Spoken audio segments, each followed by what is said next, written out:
Township Entrepreneurs Stories is a web series proudly brought to you by T. We profile small businesses nationwide that are providing services and products ekasi. Hi, my name is Nteboheng Mmono, the founder and managing director of Thyme2Delite, and we are from the Val. We started our business in 2018.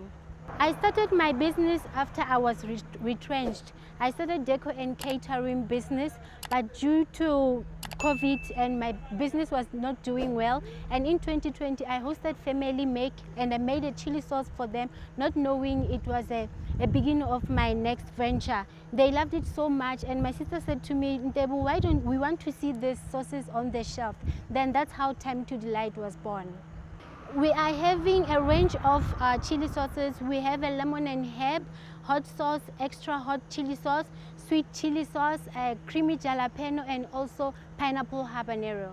And our products are available nationwide through the courier. People should choose our product because we are using the freshest ingredients that are sourced locally from suppliers, and with our sauces there are no artificial colorant or flavors added. With our sauces you can use them for dipping, cooking, marinating, and also pouring over your favorite dish. You can find us at Instagram and also Facebook at Thyme2Delite. And our contact is 083-8674-531. Hi, my name is Nteboheng Mmono. I'm a township entrepreneur.